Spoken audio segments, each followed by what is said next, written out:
కావాలనే మీ కలను నెరవేర్చుకోండి. సంప్రదించండి హెగ్డే ఫెర్టిలిటీ, హైదరాబాద్, తెలంగాణ.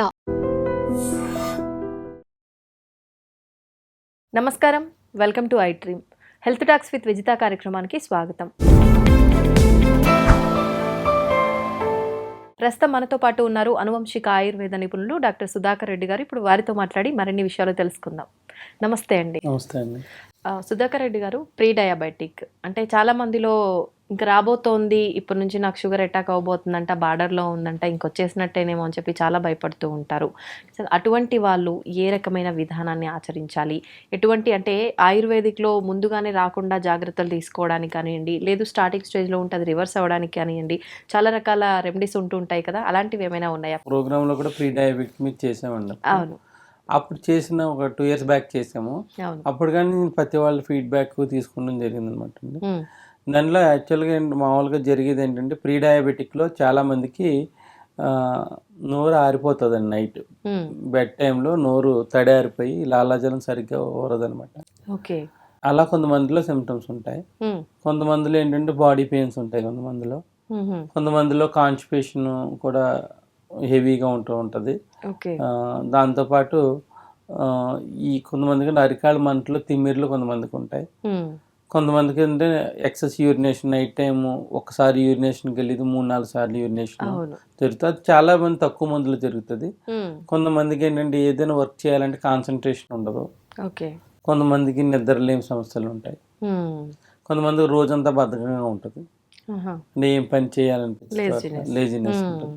అలా కొంతమందిలో లక్షణాలు కనపడుతూ ఉంటాయండి.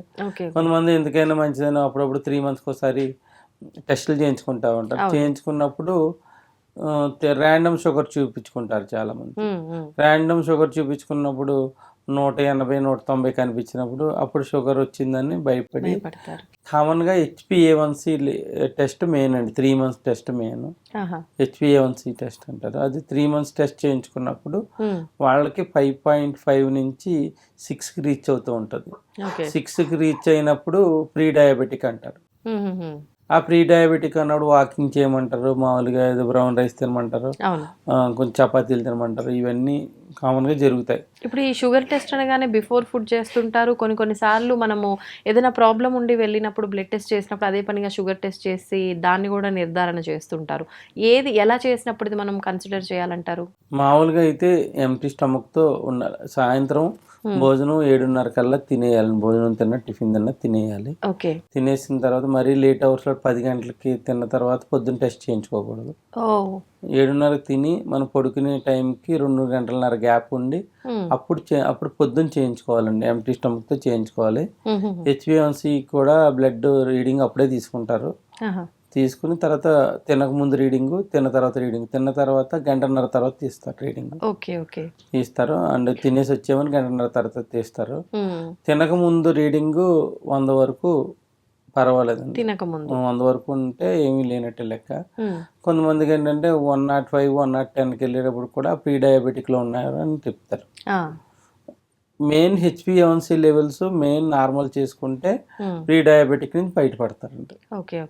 HbA1c లెవెల్స్ అట్లీస్ట్ 5.5కి మనం తెచ్చుకోగలిగితే 6లో ఉన్నా కూడా ట్యాబ్లెట్కి ఏమి వేసుకోరండి. 5.9 ఉంటే దాన్ని ఎలా తీసుకోవచ్చు? 5.5 నుంచి పెరుగుతుంటే మీ డయాబెటిక్ టచ్ అవుతున్నారంటారు 6కి వచ్చిన తర్వాత. అంటే ఇది కూడా వయసుని బట్టి తీసుకోవాలంటారా? వయసుని బట్టి ఏం లేదండి. మామూలుగా కూడా చిన్నపిల్లలు వచ్చేది టైప్ 1 డయాబెటిక్, పెద్దవాళ్ళు వచ్చేది టైప్ 2 డయాబెటిక్. టైప్ 1 డయాబెటిక్ లో ఇంకా రీసెర్చ్ జరుగుతూనే ఉంది. అది దానికి మనం మాట్లాడుకుంటాం కరెక్ట్ కాదండి. టైప్ 2 పెద్దవాళ్ళు ఎవరైతే వచ్చే డయాబెటిక్ ఉందో, కొంతమంది 25 తర్వాత వస్తుంది. వచ్చిన వాళ్ళు ఏంటంటే వాళ్ళు టైం టు టైం ఫుడ్ సరిగ్గా తీసుకోకపోవటం వలన, బేకరీ ఫుడ్స్ ఎక్కువ వాడటం వలన, ఈ బేకరీ ఫుడ్లో అజినోమోటో అని ఒక టేస్టింగ్ సాల్ట్ వాడతారు. ఆ డైజెషన్ బాగా డిస్టర్బ్ అవటం వలన ఇటువంటి ప్రాబ్లమ్స్ వస్తాయండి. దానికి ఏంటంటే ఆయుర్వేదంలో నేను ఎప్పటి నుంచి ఇస్తున్న రెమెడీ ఏంటంటే 7 రకాల వనమూలికలు మనకు దొరికే వనమూలికల నుంచి ఇస్తాం అనమాట. ఎటువంటి మామూలుగా ఇవి సింథటిక్ ఏమి ఉండవండి. మామూలుగా కూడా 7 రకాలు ఏంటంటే వేప అండి, ఇలా పొడులండి.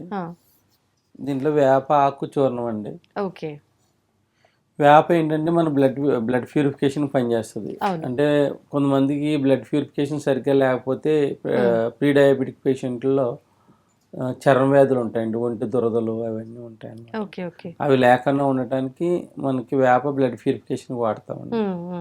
ప్లస్ వేప కూడా షుగర్ని తగ్గించే గుణాలు ఉన్నాయి, ఓకే, రాకుండా ఆపే గుణాలు ఉన్నాయి. ఆపడానికి. ఈ వేపకి ఏంటంటే మనకి డయాబెటిక్ వచ్చే ముందు కొంతమంది డెంటల్ క్యావిటీస్ వస్తాయి కదా, అవి రాకుండా కూడా నివారించడానికి ఈ పౌడర్ ఉపయోగపడుతుందండి. ఓకే. ఇది తులసి అండి. ఇది తులసి ఏంటంటే మనకి తులసి కఫ్ పదార్థాన్ని ఎక్కువ పెరగకుండా ఉండటానికి, ప్లస్ ఊపిరితిత్తులు ఆక్సిజన్ బాగా అందడానికి పనిచేస్తుందండి. ఓకే. ఆక్సిజన్ బాగా అందిస్తుంది అనమాట. మారేడు ఆకు ఏంటంటే ఇప్పుడు ఎవరికైతే ప్రీ డయాబెటిక్లో ఉన్నారో వాళ్ళు ముందుగా బ్లడ్ థిన్నర్స్ పెడతారండి, రక్తం పలచబట్టడానికి పెడతారు. ఓకే. అది మారేడాకు బ్లడ్ థిన్నర్ కింద పనిచేస్తుంది. ఈ సిబిపి చేయించుకున్నప్పుడు ట్రైగ్లిజరైడ్స్ పెరుగుతూ ఉంటాయండి, ప్లస్ ఎల్డిఎల్ పెరుగుతుంది, బ్యాడ్ కొలెస్ట్రాల్. అది పెరగకన్నా కూడా ఈ బ్లడ్ చిక్కగా ఉండి పలచబట్టడం వల్ల ఇవన్నీ ఈ 3 రుగ్మతలు తగ్గుతాయండి. ఓకే. అది గురించి మారేడాకు గుండెకు బలాన్ని కూడా తీసుకొస్తుంది, అది మారేడాకుని వాడతామండి. ఓకే. ఇదేమో నేల ఉసిరి అండి. నేల ఉసిరి అంటే లివర్కి మనకు ఒక టానిక్ లా పనిచేస్తుంది. మనకు అంత క్రితం తీసుకున్న మెడిసిన్స్ కానీ ఇవి కానీ దాని యొక్క దుష్ప్రభావాలన్నీ తగ్గించి లివర్ని హెల్దీగా చేయడానికి నేల ఉసిరి పనిచేస్తుందండి. అంటే మనం తీసుకున్న ఏ మెడిసిన్ అయినా లివర్ పై ప్రభావం పడుతుంది అంటారు కదా, అలాంటిది ఏదైనా ఉన్నా కూడా ఇది సాల్వ్ చేస్తుంది ఆ సమస్యని. ఓకే. నేల ఉసిరి తర్వాత వచ్చేసి నేరేడు గింజల చూర్ణం అండి. నేరేడు గింజల చూర్ణం ఏంటంటే యూరినరీ ట్రాక్లో ఏదైనా డిస్టర్బెన్సెస్ ఉన్నా, కిడ్నీలో ఫిల్టరైజేషన్లో డిస్టర్బెన్సెస్ ఉన్నా, యూరిన్లో స్మెల్ వస్తున్నా, ఒకవేళ వచ్చి సిమ్టమ్స్ ఉన్నా, ఎక్సెస్ యూరినేషన్ ఉన్నా అది తగ్గించడానికి, అంటే ఎక్కువ నైట్ టైం ఎక్కువ యూరినేషన్కి వెళ్ళేవాళ్ళు, ఒకవేళ ఏదైనా ప్రాబ్లం ముందుగానే దాన్ని చేయడానికి నేరేడు గింజల చూర్ణం పనిచేస్తుందండి. తర్వాత వచ్చేసి తిప్పతీగ అండి. ఇది అమృతవల్లి అంటారు. ఈ తిప్పతీగ ఏమవుతుందంటే బాడీ పెయిన్స్ తగ్గించే గుణం ఉండదండి. షుగర్ ఉన్నప్పుడు బాడీ పెయిన్స్ ఉంటాయి, ఆ బాడీ పెయిన్స్ తగ్గించడానికి న్యాచురల్గా ఇన్సులిన్ మనం రిపేర్ చేయడానికి, అదైతే రిపేర్ కావడానికి, ప్లస్ ఇన్సులిన్ న్యాచురల్గా మనకు ప్రొడ్యూస్ కావడానికి కూడా తిప్పతీగ ఉపయోగపడుతుందండి. దీంట్లో ఉన్న ఫైబర్ వలన ఏంటంటే పొట్ట క్లీన్ కావడానికి కూడా ఈ తిప్పతీగ ఉపయోగపడుతుంది. అంటే మోషన్ ఫ్రీ అవుతుంది, ఉపయోగపడుతుంది. అన్వాంటెడ్ బ్యాడ్ గ్యాసెస్ కూడా బయటికి తీసేస్తుందండి తిప్పతీగ. మనకి ఏదైనా ఎముకల అరుగుదల ఉంటే అరుగుదలను కూడా నివారిస్తుంది. ఈ విధంగా మనం తిప్పతీగ వాడతామండి. ఇది నేలవేము అంటే ఒక ఆకు 10 వేపాకులతో సమానమైన చేదు ఉంటుందండి. ఇంటెస్టైన్స్లో ఏదైనా ఇన్ఫెక్షన్స్ ఉన్నా, ప్లస్ షుగర్ లెవెల్స్ ఎక్కువ తక్కువలో ఉన్నా, అంటే తినకముందు తిన్న తర్వాత మన షుగర్ లెవెల్స్ని బ్యాలెన్స్ చేయడానికి నేలవేము ఉపయోగపడుతుంది. ప్లస్ స్కిన్ ప్రాబ్లమ్స్ రాకుండా ఉపయోగపడుతుంది. ఇది కూడా లివర్ని యాక్టివ్ చేయడానికి కూడా ఇది ఉపయోగపడుతుంది. తెలియకన్నా వైరల్ ఫీవర్స్ ఏమైనా వస్తే కూడా తగ్గించడానికి కూడా నేలవేము ఉపయోగపడుతుంది. అన్ని 100 గ్రాములు అండి. ఇవి అన్ని 100 గ్రాములు పౌడర్ చేసి ఉదయం బ్రష్ చేసుకున్న తర్వాత 1 టీ స్పూను గోరువెచ్చని వాటర్లో కలిపి తీసుకోవాలండి. ఉదయం ఒకసారి, రాత్రి ఒకసారి తీసుకోవాలి. ఇప్పుడు అది చేదు ఎక్కువ ఉంటుంది అన్నారు కదా, అది కూడా 100 గ్రామ్స్ నేలవేమో 100 గ్రామ్స్ ఉంటుంది. ఇన్నిట్లో వల్ల పెద్ద చేదు ఏమైనా ఉండదండి. దాంతో పాటు అరుగుదల శక్తి తక్కువ ఉన్న వాళ్ళు ఏంటంటే జీలకర్ర ఒకటి యాడ్ చేసుకోవాలి. దాంట్లో 100 గ్రాములు జీలకర్ర పొడి యాడ్ చేసుకోవాలి. లేదంటే జీలకర్ర తిని ఈ యొక్క డికాషన్ కూడా తాగొచ్చు. ఇప్పుడు ఇదంతా ఈ 7 రకాల పొడులు కలిపి ఒక డబ్బాలో వేసి పెట్టిన తర్వాత దాన్ని మరిగించాలంటారా? డబ్బాలో వేసి పెట్టిన తర్వాత పొద్దున్నే వేడి నీళ్ళు కలుపుకుని తాగొచ్చు. లేదంటే ఒక గ్లాస్ 1/2 గ్లాస్ వరకు డికాషన్ చేసి ఫిల్టర్ చేసి తాగొచ్చు. ఉదయం టిఫిన్కి అరగంట ముందు, సాయంత్రం భోజనానికి అరగంట ముందు వాడి కొంచెం నాన్ వెజ్ ఐటమ్ తగ్గించుకోవాలండి ఒక 3 నెలల పాటు. ఇది వాడుతున్నంత కాలం 3 నెలల పాటు. తర్వాత తగ్గించుకుంటే గ్రాడ్యువల్గా ఇప్పుడు ఎలా ఉంటుందంటే HbA1c లెవెల్స్ ఒకేసారి ర్యాపిడ్ గా తగ్గవండి. అవి తగ్గించాలంటారా, కంప్లీట్ గా మానేయాలంటారా? కంప్లీట్ గా తగ్గించుకోవాలండి. ఇప్పుడు ఫ్రీక్వెంట్ గా తినేవాళ్ళు అనుకోండి, వారానికి 3-4 సార్లు తినే వాళ్ళు ఉంటే ఒకసారైనా ఒకసారి తగ్గించుకోవాలి. తగ్గించుకోవడం వల్ల ఏంటంటే మెడిసిన్ వెజిటేరియన్ ఫుడ్ తీసుకున్నప్పుడు బాగా ఫాస్ట్గా పనిచేస్తుందండి. అంటే ఎందుకు ఎట్లా చెప్తున్నానంటే నా దగ్గర వాడే పేషెంట్లో 10 మంది ఉన్నారనుకోండి, 10 మందిలో ఒక 6 వెజిటేరియన్స్ ఉన్నారనుకోండి, 6 వెజిటేరియన్స్కి 3 నెలల్లో వచ్చిన రిజల్ట్ నెల 15 రోజుల్లోనే వస్తుంది.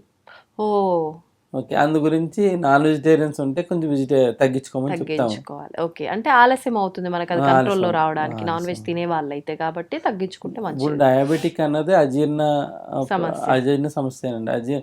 ఎప్పుడైతే అజీర్ణాన్ని మనం తగ్గించుకున్నామో మనం తిన్న ఫుడ్ బాడీకి కరెక్ట్గా పట్టుకుని అన్ని విధాలుగా మనకు ఉపయోగపడుతుంది. ఓకే, ఒక నాన్ వెజ్ ఒకటి కంట్రోల్ చేస్తే సరిపోతుందా? ఇంకేమైనా ఇంకేం లేదు, నాన్ వెజ్ ఒకటి కంట్రోల్ చేసుకుంటే సరిపోతుంది. ఈ కామన్ గా ఏంటంటే పంచదార శాతాన్ని మనం ఎలా అయినా తగ్గించుకుంటాం. అవును, పంచదార ఇప్పుడు ఈ ఆయుర్వేదం ఏదైనా వాడేటప్పుడు వంకాయలు, గోంగూరలు ఇలాంటివి ఏమి తినకూడదు ఏమీ లేవండి.